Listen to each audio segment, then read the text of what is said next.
నమస్కారం. నా పేరు సాత్విక్. మీరు వింటున్నారు టీ టైమ్ స్టోరీస్. బేసికల్లీ ముచ్చటేందంటే, నేను రీసెంట్‌గా ఒక 1 వీక్ ట్రిప్ ఎళ్ళిండే. సో, నేను యాక్చువల్లీ మనాలి ఎళ్ళాలి కజిన్స్‌తోని. మా కజిన్స్ హ్యాండ్ ఇచ్చిండ్రు. సో, లాస్ట్ ఇయర్ నేను జులై మంత్‌లో నేను గోకర్ణ డాండియల్ ఎళ్ళిండే. హెచ్ఎస్‌సితోని. హైదరాబాద్ అడ్వెంచర్ క్లబ్‌తోని. సో, అది ఇంగ వాళ్ళ ఆర్గనైజేషన్ అదంతా నాకు నచ్చిందని, సో, మళ్ళీ వాళ్ళతోనే ఒక నార్త్ సైడ్ ట్రిప్ ఎళ్ళాలని మనాలి బుక్ చేసుకున్నా వాళ్ళ వెబ్‌సైట్ నుంచి. ఆఖరికి వాళ్ళు హ్యాండ్ ఇచ్చిండే. హెచ్ఎస్‌సి వాళ్ళు. "సార్ సారీ సార్, మనాలిలో స్లాట్స్ లేరు. మీరొక్కరే ఎళ్ళడం కష్టం సార్" అన్నారు. అప్పుడు మై ఇన్నర్ ఫీలింగ్ వాస్, వీడిని చెప్పుతోని కొట్టాలా, ఉరికిచ్చి కొట్టాలా అని అనిపించింది.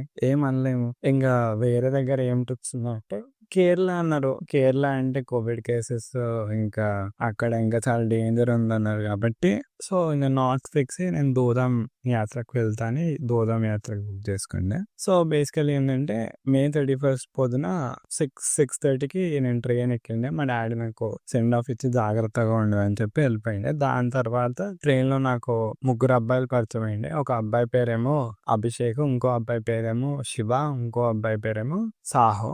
యాక్చువల్లీ ఈయన పేరు సుబ్రత్ సాహో అనమాట. సో, నాకు సుబ్రత్ అనే పేరు కన్నా సాహో అనే సర్‌నేమే ఎక్కువ గుర్తుంది. సో, ఒకరొకరు పరిచయం చేసుకున్నాము. మంచిగా మాట్లాడుకున్నాము. మంచిగా స్విగ్గీ నుంచి, జొమాటో నుంచి ఫుడ్ ఆర్డర్ ఇచ్చుకొని ఫుడ్ తిన్నాము. కొద్దిసేపు అట్లా వండుకున్నాము. తర్వాత నెక్స్ట్ డే రోజు హజార్ నిజాముద్దీన్ రైల్వే స్టేషన్‌కి చేరుకున్నాము. చేరుకున్నాక అక్కడ మా ట్రెక్ లీడ్ అనే అతను పరిచయం అయ్యిండు. ఆయన పేరు దినేష్ అనమాట. సో, దినేష్ నాకు లాస్ట్ ఇయర్ గోకర్ణ డాండియల్ ట్రిప్ కూడా దినేషే వచ్చిండే. సో, దినేష్ చూసి హాయ్ బ్రో లాంగ్ టైమ్ అంటే, దినేష్ కూడా లాంగ్ టైమ్ మంచిగా చిల్ అయిదాం ట్రిప్, ఏం టెన్షన్ తీసుకోకండి, అందరం మంచిగా ఉందాం అని అంటుండే అనమాట అందరితోని. సో, టెంపో ఎక్కినాక వేరే వాళ్ళు పరిచయం అయ్యిండే. సో, మేము ముగ్గురం, నాతో కలిపి నలుగురం అబ్బాయిలం. సో, ఒక కపుల్ అనమాట.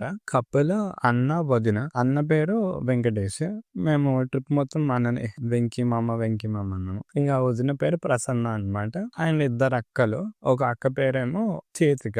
సో, ఈమె యూకేలో జాబ్ చేస్తది. ఇంకో అక్క పేరు అనిత. ఆ అక్క డెంటిస్ట్ అనమాట. సో, మొత్తం 9 మెంబర్స్ ట్రెక్ లీడ్‌తో కలిపి. Without trek lead 8 members.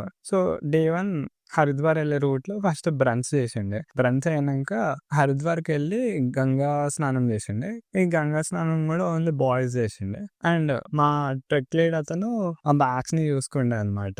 మా ట్రెక్ లీడ్ ఇంకా వేరే వదిన ఇంకా అక్క వాళ్ళు.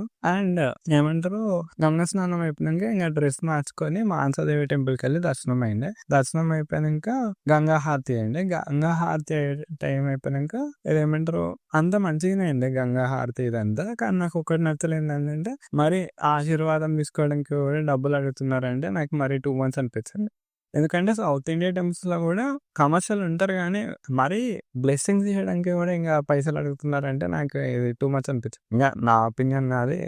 మీకెట్లా అనిపించిందో నాకు తెలవదు. అండ్ నైట్ స్టే అక్కడనే హరిద్వార్‌లో ఉండే. తర్వాత డే 2 రోజు మేము సీతాపూర్‌కి స్టార్ట్ అయినాం. సీతాపూర్‌కి స్టార్ట్ అయినాక రిజిస్ట్రేషన్ అయింది రిషికేష్‌లో. రిషికేష్‌లో రిజిస్ట్రేషన్ అయినాక తర్వాత దేవప్రయాగ్ పోయిండే. తర్వాత దారిదేవి టెంపుల్‌కి పోయిండే. తర్వాత రుద్రప్రయాగ్ పోయిండే. మళ్ళా నైట్ సీతాపూర్‌లో స్టే అయ్యిండే.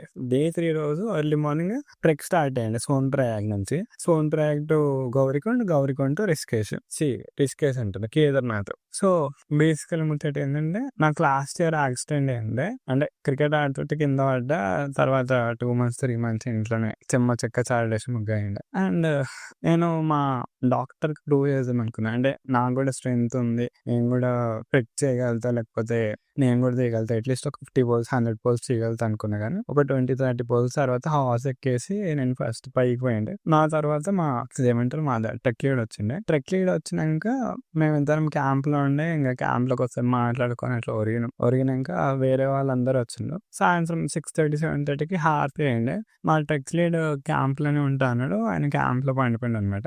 తర్వాత మేము ఏదేమంటారు హారతి అయింది. హారతి అయినాక అక్కడ బయట ఏమైనా తినేసి, తర్వాత మళ్ళీ క్యాంప్‌కొచ్చి మళ్ళా అర్ధరాత్రి 1:30కి మేము మాకు స్పెషల్ దర్శనం ఉండే. అండ్ ఈ స్పెషల్ దర్శనానికి I want to thank Subrat. ఎందుకంటే సుబ్రత్ వల్లనే ఈ స్పెషల్ దర్శనం అయింది. లేకపోతే లైన్‌లో ఒక 10 గంటలు, 12 గంటలు ఈజీగా నిల్చోవాల్సి ఉండే. అంటే ఖర్చు అయ్యిండే స్పెషల్ దర్శనానికి, అది వేరే విషయం. బట్ స్టిల్ ఒక 1 అవర్, 2 అవర్స్‌లో అయిపోయిండే ఆ వీఐపీ దర్శనం అనేది. ఆ దర్శనం కూడా చాలా బాగా అయిండే. అండ్ అండ్ అర్ధరాత్రి పూట అనేది ఇట్లా ఫుల్లు ఇట్లా జనరల్‌గా నాకు ఉట్టిగనే చేతిలో ఇట్లా షివర్ అయితది.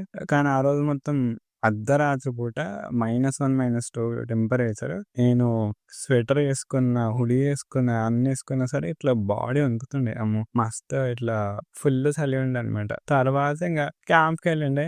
అప్పుడే క్యాంప్‌కెళ్ళేసరికి 3, 4 అయ్యిండే. ఇంగ నిద్ర లేదు. ఏదో ఇట్లా పండుకుందామంటే పండుకున్నాం. పొద్దున 7, 8కి అట్లా లేసి ముఖం మీద ఇట్లా కొన్ని నీళ్ళు చల్లుకున్నాం. యాక్చువల్లీ స్నానం చేయాలి. బట్ అక్కడున్న వెదర్ కండిషన్‌కి స్నానం అనేది చాలా ఇంపాసిబుల్. ఏం కావాలో ఏం చేయాలో అర్థం కాక ఏమంటారు ఇంగ ఇట్లా నీళ్ళు కొన్ని చల్లుకొని ఇంగ కాలభైరవ టెంపుల్‌కెళ్ళిండే. కాలభైరవ టెంపుల్‌కెళ్ళినంక కిందికొచ్చి ఓ 2, 3 ఫోటోలు అట్లా దిగేసి దాని తర్వాత ఏమంటారు అక్కడనే చాయ్ తాగేసి కొంచెం ఏదో ఒకటి తినేసి కిందికి ట్రెక్ డౌన్ చేసినాం అనమాట. ట్రెక్ డౌన్ అనేది ముగ్గురు చేసిండ్రు.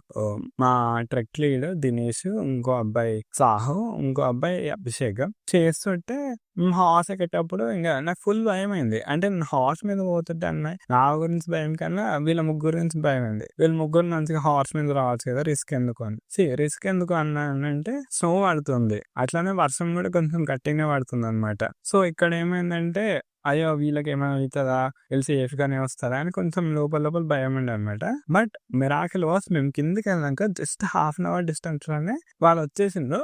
జస్ట్ ఒక హాఫ్ అన్ అవర్, 20 మినిట్సే గ్యాప్ ఉండే. వాళ్ళు ఇంగ ముగ్గురు ఇట్లా మా దగ్గర వచ్చి ఏ పాయింట్ అయితే మేము కింద రీచ్ అయినామో వాళ్ళు కూడా అక్కడనే వచ్చి ఇంగ ముగ్గురం, ఇంకా వాళ్ళు ముగ్గురు, ఇంగ వేరే వాళ్ళు మేమంతా కలిసినప్పుడు నాకు వాళ్ళ ముగ్గురిని చూసినంక నాకు మైండ్‌ల ఇట్లా ఒక బీజీఎం రన్ అయిపోయిందనమాట. ఎట్లా అంటే టన్ టన్ టన్ టన్ టరనా అనిపించింది. దాని తర్వాత ఇంగ అక్కడనే కిందికెళ్ళి ఒక టెంపో తీసుకున్నాక ఇదేమంటారు అక్కడనే ఒక ప్లేస్‌లో స్టే ఉండి నెక్స్ట్ డే రోజు మేము బద్రీనాథ్‌కి స్టార్ట్ అయినాం. బద్రీనాథ్‌కి స్టార్ట్ అయినంక బద్రీనాథ్‌లో దర్శనం అయింది. బద్రీనాథ్‌లో దర్శనం అనేది చాలా మంచిగా అయింది. అండ్ బేసికల్లీ ఏందంటే నేను సన్ రైజర్స్ జెర్సీతోని ఫోటో దిగిండే. అది ఒక ఆరా లాగా అనిపించిండే. అది నెక్స్ట్ లెవెల్ అసలు.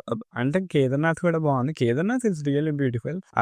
అంటే దాని బ్యూటీ దానిది. బద్రీనాథ్ ఇస్ బద్రీనాథ్. యాక్చువల్లీ నేను బద్రీనాథ్‌లో దిగుదాం అనుకున్నా. సారీ, కేదార్‌నాథ్‌లో సన్ రైజర్స్ జెర్సీ యేసుకొని ఫోటో దిగుదాం అనుకున్నా గానీ, ఆ చలిలో జెర్సీతోని ఫోటో అంటే కాన్పని అని ఇగ బద్రీనాథ్‌లో దిగిండే. అట్లా ఫోటో దిగినప్పుడు ఒకలాగా అనిపించిండే నాకు. ఎట్లా అంటే 2026లో ఇట్లా కప్ మనకే వచ్చినట్టు అనిపించింది. అంటే ఇంగ ఫ్యాన్ కాబట్టి అట్లా చెప్తున్నా. ఎవరిష్టం వాళ్ళది. అండ్ తర్వాత బద్రీనాథ్‌లో ఆ రోజు నైట్ స్టే చేసేసి నెక్స్ట్ డే పొద్దున రిషికేష్‌కి స్టార్ట్ అవుతుండే. అండ్ ఈ రిషికేష్ కన్నా ముందు నెక్స్ట్ డే పొద్దున రిషికేష్ స్టార్ట్ అవుతుండే కదా. అయితే ఈ సుబ్రత్ అనే అతను ఈ అబ్బాయి మాకు మ్యాగీ చేసిచ్చిండే. మ్యాగీ మాత్రం నెక్స్ట్ లెవెల్ అసలు మస్తుండే. రోజు ఆ సప్పగా పరాటాలు, ఇంకా బ్రెడ్ ముక్కలు ఏవేవో తింటుండే. అది సప్పగా బాడేది. అంటే నార్మల్‌గా నేను కారం తినను గానీ కొంచెం అంటే కొద్దో గొప్ప బానే తింటా. బట్ మరీ సప్పగా అనిపించింది. ఆ సప్పగా మ్యాగీలు లేకపోతే ఆ పరాటాలు ఇంకేవో. కానీ రిషికేష్‌కి స్టార్ట్ కాకముందు ఆ రోజు పొద్దున మేము మ్యాగీ తిన్నాం. The best Maggi. మస్తుండే. అంటే కారం ఎక్కువుండే బట్ బాగుండే. ఇంగ రిషికేష్‌కెళ్ళినాం. రిషికేష్‌లో నైట్ స్టే చేసిండే. సో బేసికల్లీ ఏమైందంటే నైట్ స్టే చేసిండే. మేము బట్టలం ఎట్లుందో అందరం మేము బాయ్స్ అందరూ మేము స్విమ్మింగ్ పూల్‌లో దూకేసిండే. తర్వాత ఇంగ డ్రెస్ మార్చుకొని అప్పుడే ఇంగ లేట్ అయిపోయిండే. ఇంగ అట్లా డిన్నర్ తినేసి ఇంగ పండుకుండే. నెక్స్ట్ డే రోజు మాకు రివర్ రాఫ్టింగ్ ఉండే. రివర్ రాఫ్టింగ్‌కెళ్ళిండే. రివర్ రాఫ్టింగ్ వాస్ క్రేజీ అసలు. Next level. నేను చెప్తున్నా కదా, మీరు ఎక్కడికెళ్ళినా వెళ్ళకపోయినా రిషికేష్‌కెళ్ళి రివర్ రాఫ్టింగ్ చేయడం మాత్రం compulsory. Life time experience. Actually నేను బంగీ జంప్ కూడా చేద్దాం అనుకున్నా గానీ ఒకటి నాకు హైట్ అంటే భయం. ఇంకోటి టైం లేకుండే. సో కాలేదు. సో ఇంగ రిషికేష్ నుంచి మేము హరిద్వార్ వెళ్ళిండే. హరిద్వార్ వెళ్ళే దారిలో యాక్చువల్లీ అనుకోకుండా మా ట్రెక్ లీడ్‌ది ఫోన్ ఖరాబ్ అయిండే. ఫోన్ ఖరాబ్ అయితే ఇంగ అక్కడనే ఒక 1, 2 అవర్స్, 3 అవర్స్ వెయిట్ చేసిండే. కానీ ఎండ మాత్రం మస్తుండే ఆడ ఎండ. తర్వాత ఇంకేం చేయాలో అర్థమయ్యాక వేరే అక్క వాళ్ళు, అన్న, వదిన వీళ్ళంతా బయటకి పోయి వచ్చిండే. అండ్ ఒక అక్క నాకు మ్యాంగో జ్యూస్, మ్యాంగో లస్సీ ఇచ్చిండే. అండ్ ఇంగ కొంచెం దూరం తర్వాత ఇంగ రైల్వే స్టేషన్‌కెళ్ళిండే. రైల్వే స్టేషన్‌కెళ్ళి కొంతమంది ఫుడ్ తెచ్చిండే. వాళ్ళు బయటికెళ్ళి ఫుడ్ తెచ్చి మేము అక్కడనే రైల్వే స్టేషన్‌లో తిని ట్రైన్ ఎక్కిండే. సో ట్రైన్‌లో మాకు ఒక అబ్బాయి పరిచయం అయిండే అనమాట. ఆ అబ్బాయి పేరు హర్ష్. సో, మేము హర్ష్‌తోని మంచిగా యూనో ఆడుకున్నాము. మంచిగా మాట్లాడుకున్నాము. యాక్చువల్లీ ఆ అబ్బాయి ఢిల్లీ నుంచంట. ఢిల్లీ నుంచో, బీహార్ నుంచో. నాకు కొంచెం స్ట్రేంజ్ అనిపించింది. అరే! ఈయన ఇంటరాక్ట్ అయితాడా? మనం అందరం సౌత్ ఇండియన్స్ తెలుగోళ్ళం గదా! ఇంటరాక్ట్ అయితాడా? ఎట్లా అంటే కలుపుకుంటాడా మనల్ని అనుకున్నా గానీ, చాలా మంచిగా మాట్లాడిండు. చాలా మంచిగా అనిపించిండే. అండ్ ఆ అబ్బాయి మాకు కొన్ని కుకీస్, కొన్ని కేక్స్, కొన్ని బిస్కెట్స్ అవి ఇచ్చిండే. చాలా బాగున్నాయి అవి. అండ్ ఇక్కడ ఏమైందంటే, ఇక్కడ చేజికక్క అండ్ సాహో అన్నా గదా! వాళ్ళిద్దరూ ఈ హరిద్వార్ నుంచి రైల్వే స్టేషన్ పోయేటప్పుడు లేకపోతే ట్రైన్‌లోనో వాళ్ళిద్దరూ ఇట్లా అరుచుకుంటుండే అన్నారు గానీ, ఇద్దరు ఒకరొకరిని ఇట్లా ఎక్కిరించుకోవడమో, లేకపోతే ఇట్లా మజాకులాడుతున్నారో తెలవదు గానీ, ఇట్లా చిన్నగా ఏదో లైక్ సరదా పంచాయతీ పెట్టిండనమాట. సో, పంచాయతీ ఏందంటే సాహో ఏమో చేత్రికక్కని పంది అన్నారు. చేత్రికక్కేమో సాహోని నువ్వే పంది, నువ్వే కోతి అన్నారు. ఈ కోతి, పంది పంచాయతీ ఏందో నాకు అర్థం కావట్లేదు. ఆహ్, అంటే ఎవరు కోతో, ఎవరు పందో వాళ్ళకే తెలవాలి. నేను వాళ్ళకే వదిలేస్తున్నా. అండ్ ఓవరాల్‌గా ట్రిప్ అనేది బావుంది. నాకు నచ్చింది. అండ్ ఆఫ్‌కోర్స్ చిన్న చిన్న మిస్‌కన్సెప్షన్స్, చిన్న చిన్న అవమానాలు చిన్న చిన్నవి అయితా ఉంటాయి. అది కామనే. దాని గురించి మనం ఏమి అనలేము. అండ్ ఇంకోటేంటంటే నాకు లాస్ట్ ఇయర్ దినేష్, ఈ ఇయర్ దినేష్‌కి నాకు కొంచెం డిఫరెన్స్ అనిపించింది. అంటే ఈ ఇయర్ గూడా ఎనర్జిటిక్‌గా ఉన్నాడు గానీ, నాకు లాస్ట్ ఇయర్ దినేషే కొంచెం బెటర్ అనిపించిండే ఈ ఇయర్ దినేష్ కన్నా. అండ్ ఇంకోటేంటంటే యాక్చువల్లీ దినేష్ ఆల్రెడీ 'దూదాం యాత్ర' కంప్లీట్ చేసుకొని మళ్ళీ మాతోని రిపీట్ చేస్తుండనమాట 'దూదాం యాత్ర'. సో, నాకు ఈ ఆర్గనైజేషన్ నుంచి నాకు అది నచ్చలేదు. ఎందుకంటే మీరు కొన్ని ఇయర్స్ నుంచి నడుపుతున్నారు. సో, మీకు ఆ కామన్ సెన్స్ ఉండాలి. ఆల్రెడీ అంత దూరం ట్రావెల్ చేసి వచ్చినోడు మళ్ళా కొత్తోళ్ళతోని ఎలా ట్రావెల్ చేస్తారనుకుంటారు అనేది నాకు అర్థం కాలేదు. అది మీకు తెలవాలి. ఎంత కామన్ సెన్స్ లేకుండా ఎట్లా ఒక ఆర్గనైజేషన్, ఒక బ్రాండ్ మెయింటైన్ చేస్తున్నారో మీకు తెలవాలి. అండ్ నేను దీనికైతే హెచ్‌ఏసీకే బ్లేమ్ చేస్తున్నా. ఎందుకంటే ఒక మనిషి అలసిపోతాడు. మీరు వేరే వాళ్ళని హైర్ చేసుకోవాలి. వేరే వాళ్ళని పెట్టాలి. అండ్ ఇంకోటేంటంటే మేము హైదరాబాద్ నుంచి ఢిల్లీ పోయేటప్పుడు మాకు ట్రక్ లీడ్ ఎవ్వరు లేకుండే. అట్‌లీస్ట్ ఒక అమ్మాయో లేకపోతే ఒక అబ్బాయో పెట్టాల్సిండే. మాకు అంటే ఒకరినొకరు పరిచయం చేసుకుంటుండే. ఒకరొకరు పరిచయం చేసుకున్నాం కాదనట్లేదు. బట్ స్టిల్ ఏంది అంటే ఒక ట్రక్ లీడ్ ఉండి ఒక సేఫ్‌గా అనిపిస్తది. సరే నేనంటే అబ్బాయిని నన్ను పక్కన పెట్టు. ఒకవేళ వేరే అమ్మాయిలు ఇది ఒక గర్ల్స్ ట్రిప్ అయిందనుకో, ట్రక్ లీడ్ లేడు. ట్రక్ లీడ్ డైరెక్ట్ ఏమంటారు ఢిల్లీలో అక్కడ ఒక ప్లేస్‌లో కలుస్తారనుకో, వాళ్ళు పేరెంట్స్ కూడా భయపడతారు కదా! పంపియడానికి. సో, నాకు హెచ్‌ఏసీ నుంచి చాలా డ్రాబ్యాక్స్ ఉన్నాయి. అండ్ ఇంకోటేంటంటే మాకు రిటర్న్ టికెట్ బుక్ అయ్యేటప్పుడు ఒకసారి అయితదన్నారు, ఒకసారి కాదన్నారు. అంటే కొద్దో గొప్పో మమ్మల్ని సతాయించడే గానీ ఇంక లాస్ట్ మినిట్ బుక్ అయిపోయింది. అది వేరే విషయం. అండ్ నేను చెప్తున్నా కదా! హెచ్‌ఏసీ నుంచి పోతే మీరు అట్‌లీస్ట్ ఒక 1 మంత్ ముందన, 2 మంత్స్ ముందన బుక్ చేసుకొని ప్రాపర్ డీటెయిల్స్ కనుక్కొని, ఆ డీటెయిల్స్ మీరు స్క్రీన్ షాట్స్ తీసుకొని, ఈమెయిల్ అవి వాయిస్ అంతా ప్రాపర్‌గా పెట్టుకొని, చాలా జాగ్రత్తగా మాట్లాడితేనే హెచ్‌ఏసీతోనెళ్ళండి. లేకపోతే అస్సలొద్దు. ఒకవేళ ఈ అబ్బాయి దినేష్ అనే ఎవరైతే మా ట్రక్ లీడ్ ఉందో, ఆ అబ్బాయి ఒక ట్రావెల్ ఏజెన్సీ స్టార్ట్ చేస్తే ఆయనతోనెళ్ళండి అనే చెప్తా గానీ, హెచ్‌ఏసీతోనెళ్ళాలంటే ప్రాపర్‌గా మాట్లాడి, ఒక్కొక్క డీటెయిల్ ప్రాపర్‌గా నోట్ డౌన్ చేసుకొని, అంతా సక్రమంగా ఉంది, అంతా ఫైన్ అనేది అనిపిస్తేనే వెళ్ళండి. లేకపోతే చాలా ట్రావెల్ ఏజెన్సీస్ ఉన్నాయి. దీనికన్నా మంచిగా ఉన్నాయి చాలా ట్రావెల్ ఏజెన్సీస్. సో, వాళ్ళతోనెళ్ళండి. అండ్ మర్చిపోయినా. ఈ ట్రిప్‌లో రిషికేష్ ఉన్నప్పుడు మా సూపర్ సీనియర్ పరిచయమైండే. యాక్చువల్లీ ఆయన మా super senior, college super senior అని కూడా తెలవదు. అన్న పేరు ధనుషో ఉంటది. సో, ఏమంటారు ఆ అన్న మాకు రిషికేష్‌లో నైట్ స్టేలో పరిచయమైండనమాట. యాక్చువల్లీ అన్న కూడా మాతోని ఇక్కడ ఏమంటారు ఇది రివర్ రాఫ్టింగ్‌కి వచ్చిండే. చాలా మంచిగా అనిపించిండే. అన్న మంచిగా మాట్లాడిండే. అండ్ రివర్ రాఫ్టింగ్ అప్పుడు మా ట్రెక్ లీడ్ నాకొక సర్ప్రైజ్ ఇస్తా అన్నాడు. సర్ప్రైజ్ ఇయ్యలేదు. అనిపించింది కానీ ఏం చేయలేను. ఏం చేస్తాం. And I want to thank everyone. ఎందుకంటే ట్రిప్ మొత్తంలో నేనే చిన్నోడిని లైక్ తిట్లు తిన్నా అండ్ కొంచెం ప్యాంపర్‌గా చూసుకున్నారు. ప్యాంపరింగ్ చేసిండ్రు. చిన్నగా ఇట్లుండాలి, ఇట్లా ఉండకూడదు, ఇట్లా చేయాలి, ఇట్లా నేర్పించిండే. ఇంగ మంచిగా అనిపించిండే.